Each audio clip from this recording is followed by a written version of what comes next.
বড় নদী! এটা কি নীল নদ? এটা ছোট নীল, নীলেরই একটা শাখা। নীল নদ এর চেয়ে আরো অনেক বড় আর পবিত্র।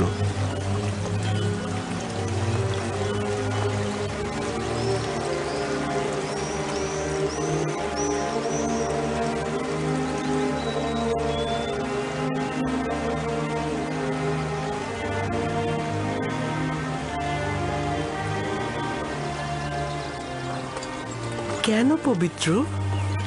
মিশরের লোকজন সবকিছুই নীল নদ থেকে পেয়েছে। নীল নদ না থাকলে মিশরও থাকতো না। তবে এখনো কেউ এই নীলের সূচনা স্থল দেখেনি। বলা হয় মিশরের খোদা এর উৎপত্তি স্থলটা জানেন।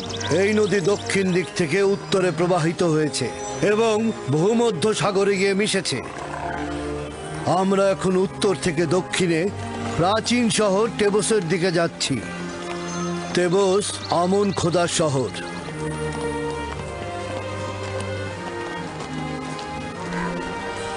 নীলের ওই পাশটা পশ্চিমে মৃত ব্যক্তিদের দুনিয়া। ওই যে বড় পিরামিডগুলো মিশরের ফেরাউনের সমাধি। এটাকে মমফিস বলা হয়।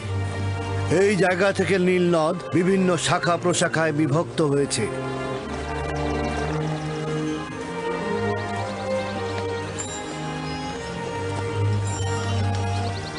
যদি ইউসুফকে মিশরের একজন সম্পদশালী ব্যক্তির কাছে বিক্রয় করি, তাহলে ইউসুফও যেমন প্রশান্তি ও নেয়ামত পাবে, তেমনি আমরাও অধিক লাভবান হব। আফসোস, যদি ইউসুফকে বিক্রি না করা লাগতো। সেটা সম্ভব নয়।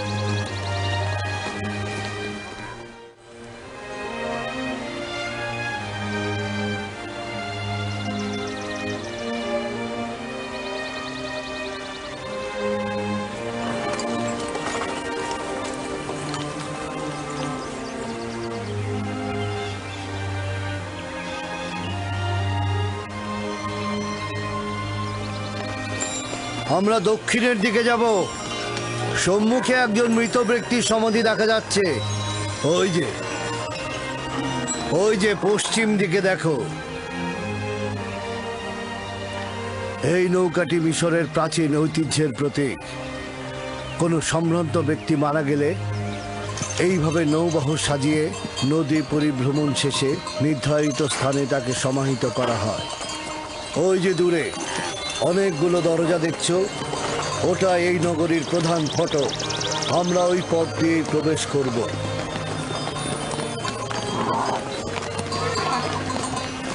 এই হলো 100 দরজা বিশিষ্ট তেবস শহর। 100 দরজা? আসলে দরজা 10টার বেশি নেই, কিন্তু মুসাফিরগণ এই শহরকে তাদের নিজেদের চোখে দেখে। তারা তাদের শহরে ফিরে এই 10 দরজাকে 100 দরজা বানিয়ে বলে।